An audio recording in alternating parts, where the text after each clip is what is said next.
This is Valley News Live at noon. Indianapolis police say 8 people were killed and at least 6 others injured when a man opened fire at a Federal Express facility there Thursday night. Officials say the suspected shooter took his own life, but they are not releasing any more information on him now as the investigation continues. Antonia Hilton is at this scene with the latest. The community here in Indianapolis is waking up to news of yet another horrific mass shooting. What we know right now is that a gunman entered a FedEx warehouse and killed 8 of the workers there, and according to police, ultimately shot and killed himself. I'm just tired. I'm just tired of people and their needs to hurt others. Right now, we still do not know the motive of the shooter, but we do know that several other people were injured and rushed to seek medical care. The police chief, McCart, spoke to the Today Show this morning and shared that thankfully all of those folks are now in stable condition. Antonia Hilton, NBC News, Indianapolis. One employee told CBS News that they are not allowed to bring cell phones into a FedEx facility, which may have cost precious seconds. After the shooting, facility workers were rushed into buses and taken to a nearby hotel to reunite with anxious loved ones. One North Dakota woman is hurt and facing charges after police say she hit a squad car in Grand Forks and later crashed her own vehicle. It all started around 9 last night. Officials were on a call at the Ambassador Motel when one of their patrol cars was hit. They crashed after the driver but stopped the pursuit because of high speeds.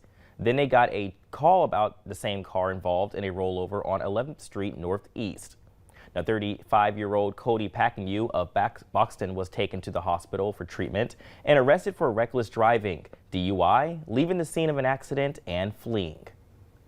Police in the Southern Valley are asking for help finding a driver who they say followed a child and their parent.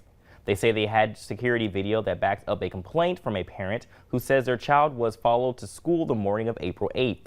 The report says the parent picked up the child up at the school and they drove to the Blazer Express gas station. The SUV followed and stopped in the parking lot. When the family left, the other driver went the other way. Police are looking for this silver-colored station wagon or SUV. Call Breckenridge Police with any information. Well, it definitely felt a little chilly this morning, but the warmth is fighting through, or hopefully it is. Well, let's check in with meteorologist Lisa Green. Hey, Lisa, happy Friday.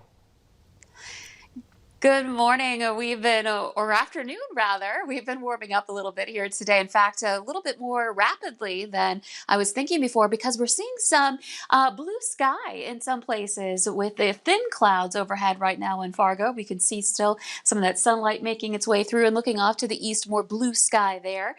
So it's a little bit brighter than I expected and temperatures are warming up. And speaking where we have sunshine, we've had it all morning long in the Wadena area. This is along Highway 10, a nice bright day there. Not everybody's looking out. You can see out to the west is where we have more cloud cover, a couple of sprinkles. Not all of this is as heavy as it looks, just some sprinkles to some flakes affecting us in the valley, but still keeping an eye on these returns and any reports coming in.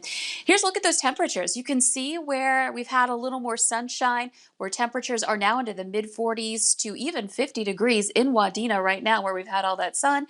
It's 47 in Grand Forks and 45 in Fargo. Cooler to the west where we have some thicker cloud cover at 39 degrees right now in Devil's Lake. Here's a look at your hourly planner. Expect temperatures to be into the 40s to some low 50s for today, with those clouds kind of hanging around, but in some places, as we are seeing, they're breaking up a bit or letting in a little more sunlight. And we've got more sunshine on the way coming up. The 40s are actually quite pleasant when you think about the rest of the week being a little chillier in the morning, so this is kind of nice. Thanks, Lisa. Well, hundreds of demonstrators gathered outside the Brooklyn Center police station last night for a 5th straight night, shouting at police and shaking the security fence. The protest began after 20-year-old Dante Wright was shot and killed during a traffic stop on Sunday. Wright's family members joined with community leaders in calling for more serious charges against a former police officer, Kim Potter, who shot him. Potter is charged with second-degree manslaughter and appeared in court yesterday. She was released hours later after posting $100 bail bond. Tonight at Island Park in Fargo, a candlelight vigil is planned to honor Dante Wright. It starts at 7:30 and proceeds from the event will go to help protesters in Brooklyn Center by buying them food and water and toward bail for people arrested. Police say several dozen people were arrested for rioting or curfew violations at the protest this week. Well, new for you at noon, a couple of opportunities for you to get the COVID-19 vaccine. You have an hour left if you want to walk in to get a COVID shot in Moorhead today. Clay County Public Health is taking walk-ins at their vaccination clinic. Anyone 18 or older can come to the Young Comes Center now until 1 p.m. And on Monday and Tuesday, the Sisseton-Wahpeton Odiak Tribe on the Lake Transverse Reservation will host FEMA for a 2-day mass vaccination event. It's happening in Sisseton from 10 in the morning until 4 in the afternoon at the Buffalo Lake Lanes Dakota Connection parking lot. This is a public event and anyone ages 18 or older is welcome, regardless of Indian Health Services eligibility. Now, the Johnson & Johnson vaccine will not be offered due to the governmental halt in distribution. Community members will receive either their first dose of the Moderna or the Pfizer vaccine.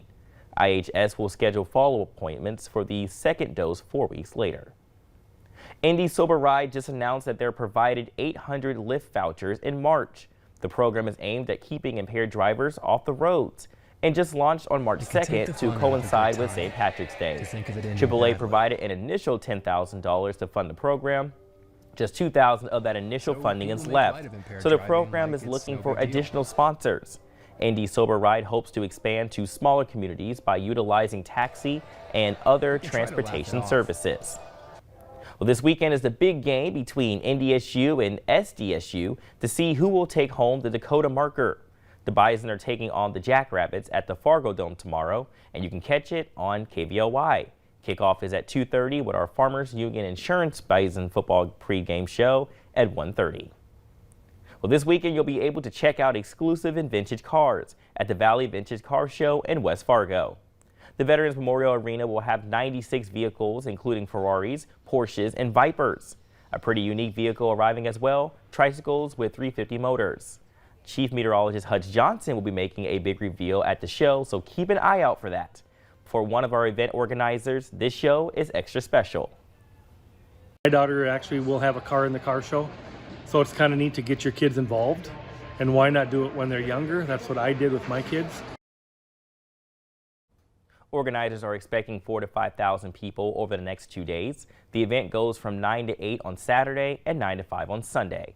Adults are $8, college and high school students are $4, and kids under 13 are free.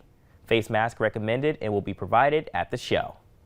Well, coming up at noon, a young boy who spent more than 1,500 days in foster care finds himself an unlikely new family.